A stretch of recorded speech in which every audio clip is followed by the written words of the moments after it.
Hoje a gente vai falar sobre hemorragia de capilares, que normalmente pode acontecer difuso, né, ou de capilares, que pode acontecer no tecido mole.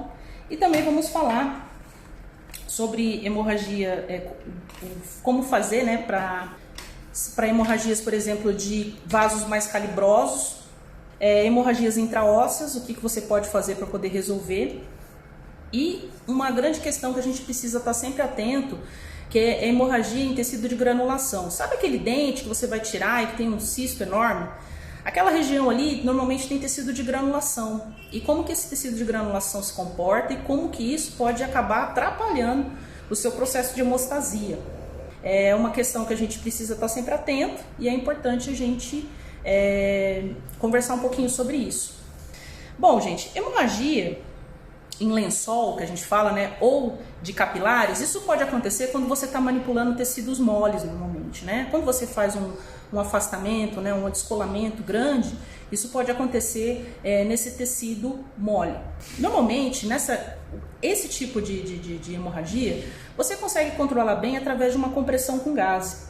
Apenas compressão com gás naquela região, né, com a pressão digital, você já consegue conter ali cerca de 2 a 3 minutos, aí você tira, observa se continua a hemorragia, se não continuar, tá tudo tranquilo. Outra coisa que você pode fazer também são suturas mais oclusivas, né, em que você tem uma cooptação dos bordos maior, e com isso você vai ajudar, né, a evitar que esse sangramento continue. Esponjas de fibrina também, tipo Hemospon, não vou ficar fazendo propaganda. Mas tipo esponjas de fibrina, né, que tem hemostáticos, que você pode colocar ali na região também para poder ajudar a conter aquela hemorragia. Eu não sei se vocês já ouviram falar de laqueamento ou laqueadura. O que é isso? O laqueamento ou laqueadura é quando você dá um laço em vasos mais calibrosos, tá? Você dá um laço mesmo, um nó, para evitar que a hemorragia continue. Normalmente são artérias maiores, tá? Qual a região que normalmente você pode pegar uma artéria maior? Cirurgias em dentes inferiores, né? Aqui atrás da língua a gente tem passando a artéria alveolar inferior. Essa aí é braba, viu? Porque se ela retrair, para você achar ela ali, né, naquela região da língua ali, é meio complicado. Então a gente sempre pede para fazer, quando vai fazer algum procedimento ali mais abaixo nessa região, né, em região palatina, é que você faça o descolamento, olhe a artéria e já dá uma laçada nela já laça ela para evitar esse tipo de coisa, na hora que você estiver fazendo a manipulação daquele tecido. E quando que você pode estar fazendo manipulação daquele tecido? Pacientes que você vai fazer, por exemplo, implante, né, ou procedimentos de você fazer um aplanamento ósseo para poder fazer próteses, né, que tem espículas ósseas naquela região, tomem cuidado, tá? Porque nessa região aí você pode ter uma hemorragia, inclusive, né, de deixar o tecido depois com hematoma, né? O paciente fica com queixo roxo, não sei se vocês já viram foto, né? É justamente por causa a língua embaixo da língua, tudo roxo, é justamente por causa dessa artéria alveolar inferior. Tá? Então tem que tomar cuidado com ela também, sempre dissecar ela na hora que estiver fazendo procedimentos nessa região. Outra coisa, aí tem as hemorragias causadas no tecido ósseo, né? No tecido ósseo, normalmente, se for artéria, você vai ver uma esguichadinha de sangue, assim. Já aconteceu comigo, quando eu estava fazendo uma remoção de um dente posterior, e ele estava extremamente, estava com hipercementose, né? Então a raiz sofreu um alargamento, então deu bastante dificuldade. Na hora que eu estava fazendo a remoção, a osteotomia ao redor ali para conseguir remover a raiz, aí eu acabei atingindo uma arteríola. Você sabe que dentro do osso você tem várias arteríolas e vênulas, né, que nutrem aquela estrutura ali. Então pode ser que você atinja uma na hora que você estiver fazendo um procedimento. O que você deve fazer? Normalmente, brunidura, né? Você vai fazer compressão, esmagamento ósseo e com isso você vai conter aquela hemorragia. Um instrumental que eu achei ótimo, sabe? Lembra aquele cabecinha de ovo que a gente usava para fazer amálgamas? Eu não faço mais amálgama, né? Mas quando eu fazia, eu tinha lá aqueles cabecinhas de ovo, né? Aqueles brunidores que parecem um ovinho. Gente, aquilo para fazer esmagamento ósseo é ótimo. Você vai ali no pontinho onde está pronto, acabou o problema.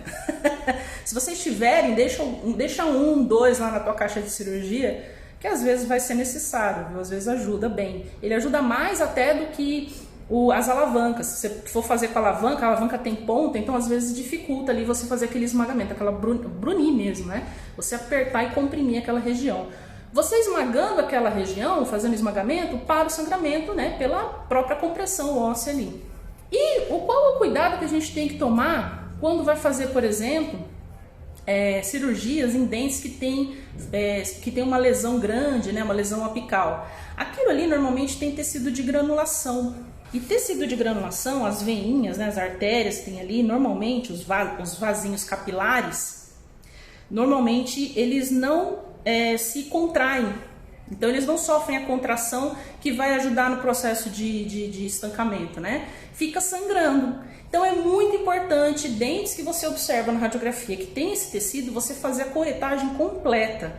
Você vai tirar todo aquele tecido de granulação com esses vasinhos que não se contraem, e com isso você vai conseguir hemostasia. Além de formar um coágulo melhor, né, de melhor qualidade para a recuperação do seu paciente. Muito importante a curetagem. Curete sempre nessas condições, né, quando o paciente apresenta esse tipo de cisto, porque vai ajudar na hemostasia, tá? Às vezes você tá lá, fez a sutura, tá linda e tá sangrando. Você faz compressão e continua sangrando. O que tá acontecendo?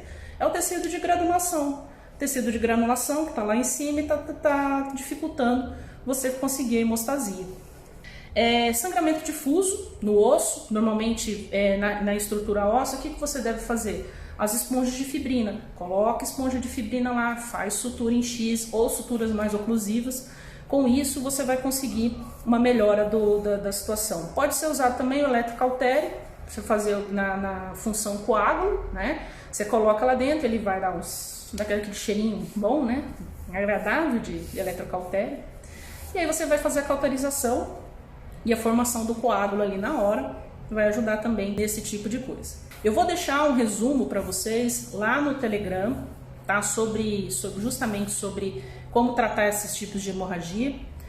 Lá tem uma foto de como que você faz a laqueadura, né? Que normalmente você dá o laço, você pinça o vaso, no que você pinça o vaso, vai parar o sangramento, concorda?